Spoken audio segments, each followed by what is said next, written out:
নমস্কার বন্ধুরা, সবাই কেমন আছেন? আশা করি সবাই ভালো আছেন। তো ভগবানের কাছে প্রার্থনা করি আপনারা সকলে যেন ভালো এবং সুস্থ থাকেন।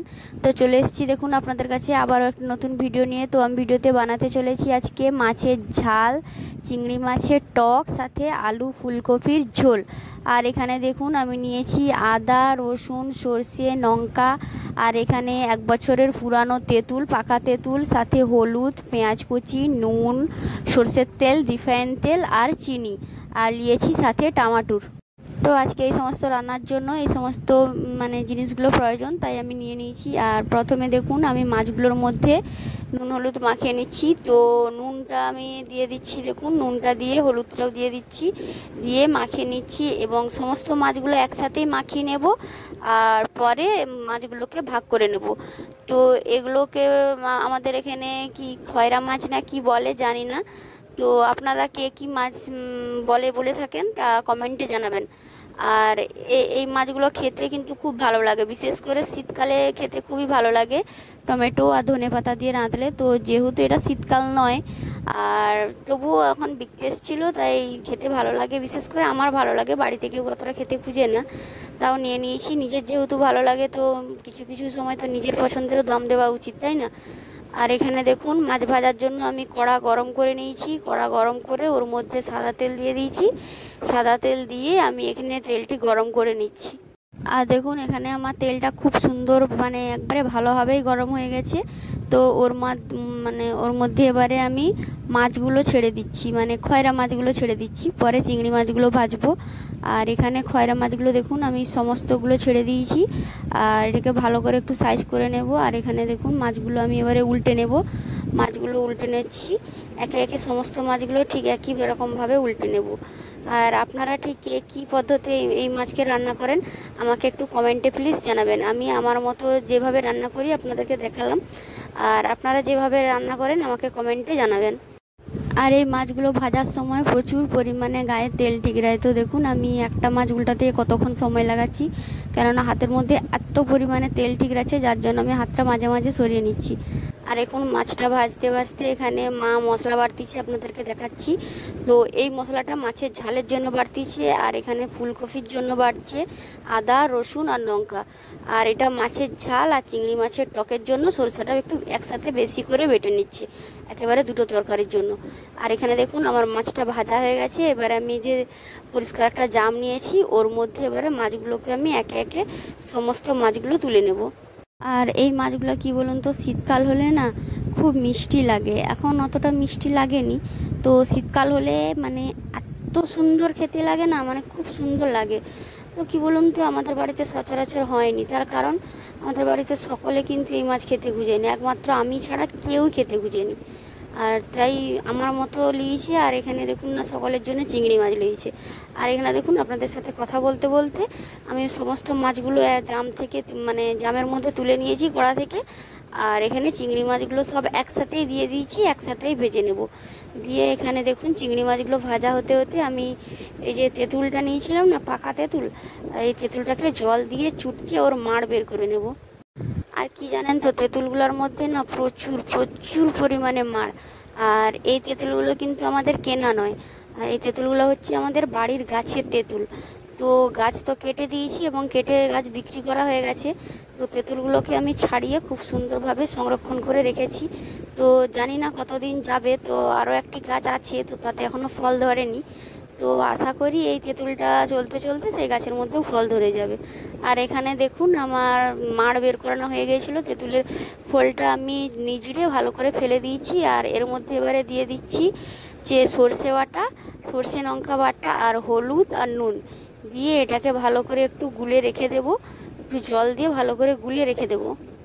আর এই তেঁতুলটার কালারটা কালো হয়েছে, তার কারণ এটা পুরনো তেঁতুল, আপনাদেরকে আগেই বলেছি। আর এখানে দেখুন আমার মাছটা ভাজা হয়ে গেছে, মাছটা খুব সুন্দরভাবে আমি ভেজে নিয়েছি। আর কড়ার মধ্যে যে তেলটা ছিল পুরোটাই আমার ছাড়িয়ে গেছে। আর এখানে দেখুন যে তেঁতুল মশলা জলটা যে গুলে রেখেছিলাম, এবারে আমি এটাকে মাছের মধ্যে ঢেলে নিচ্ছি, কেননা টকের জন্য এর মধ্যে আমি আর কিচ্ছু দিচ্ছি না।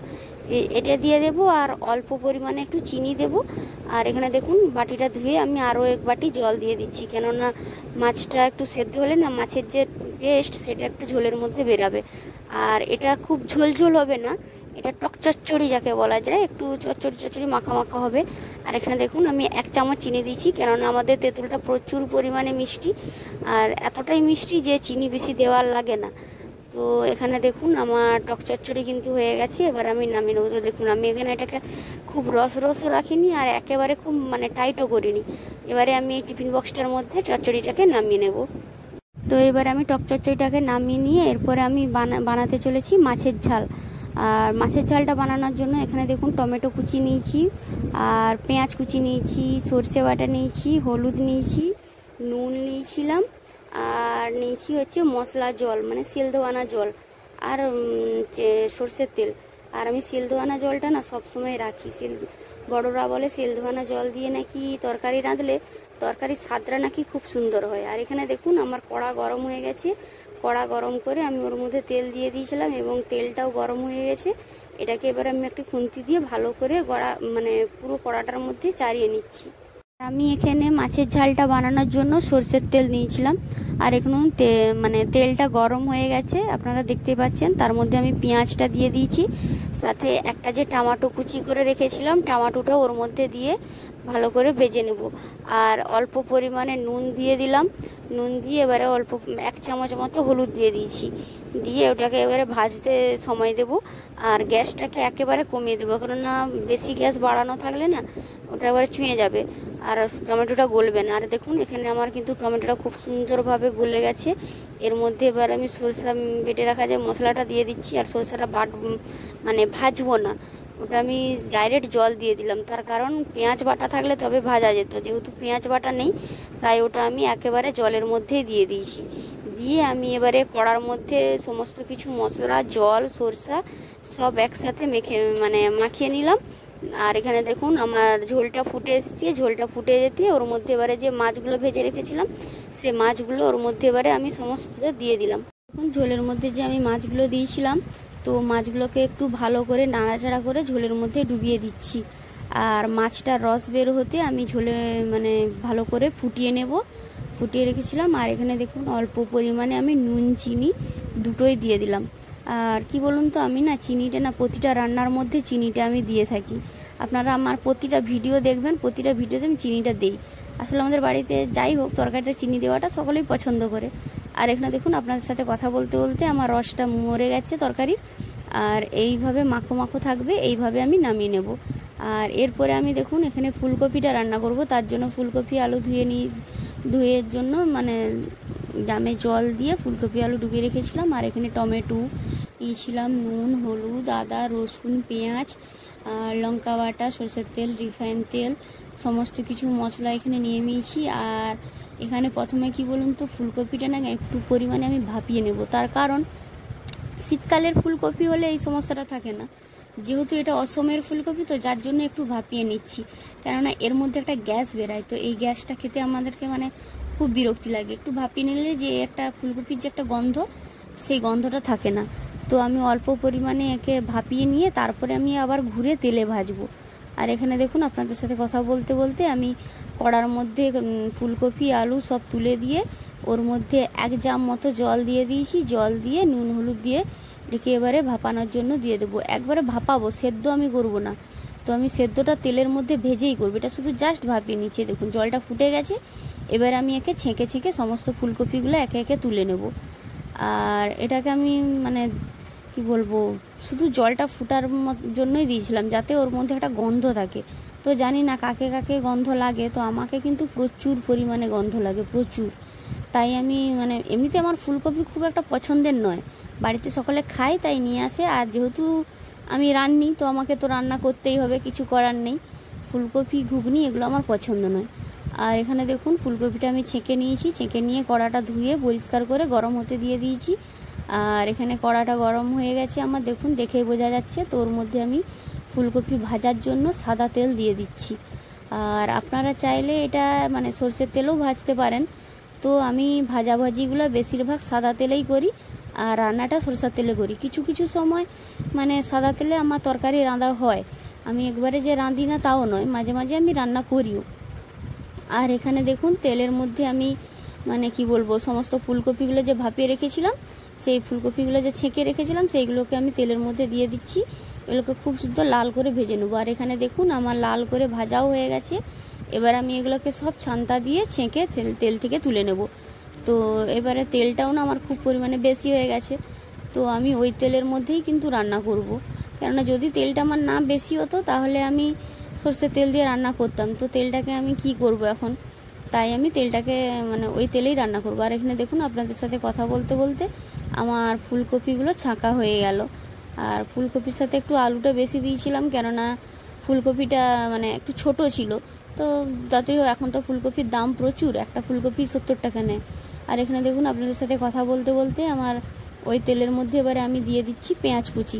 পেঁয়াজ কুচিটাকে আমি এবারে খুব সুন্দরভাবে ভেজে নেব। তো পেঁয়াজটা আমার বাদামি বাদামি কালার চলে এসছে, দেখুন আমি বলেছিলাম যে খুব সুন্দর করে ভেজে নেব। তো আমার বাদামি বাদামি কালার চলে এসছে। ওর মধ্যে আমি এবারে রসুন বাটাটা দিয়ে ভালো করে রসুনটাকে ভেজে নেব। তো পেঁয়াজ আর রসুন দেখুন আমার ভাজা হয়ে গেছে। এবারে ওর মধ্যে আমি দিয়ে দিচ্ছি আদা বাটা। আদা বাটাটা দিয়ে আদাটাকেও ভালো করে ভেজে নেব। তো আদাটা একবারে কড়া করে ভাজছি না, হালকা করে ভেজেছি যতটা প্রয়োজন।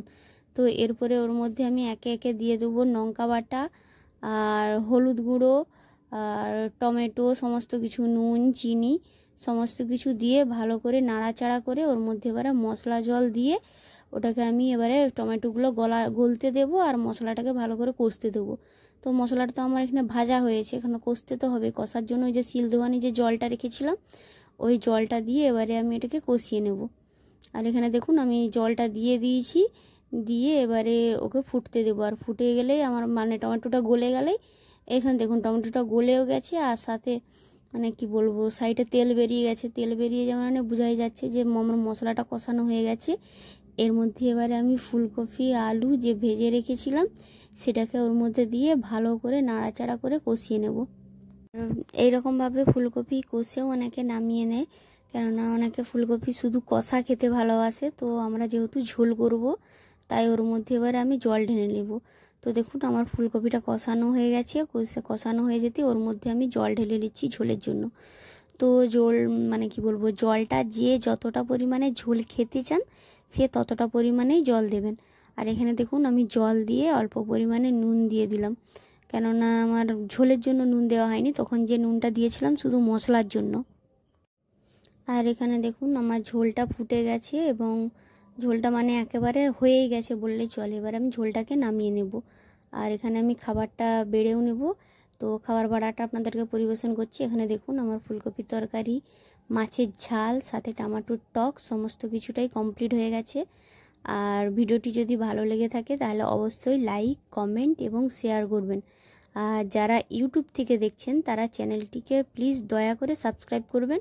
আর যারা ফেসবুক থেকে দেখছেন তারা চ্যানেলটিকে মানে কি বলবো শেয়ার করবেন। তো আপনারা অনেকে ভিডিওটা দেখছেননি যে এমনটাও নয়, দেখছেন, কিন্তু কি বলুন তো আপনারা কেউ কমেন্ট করছেননি।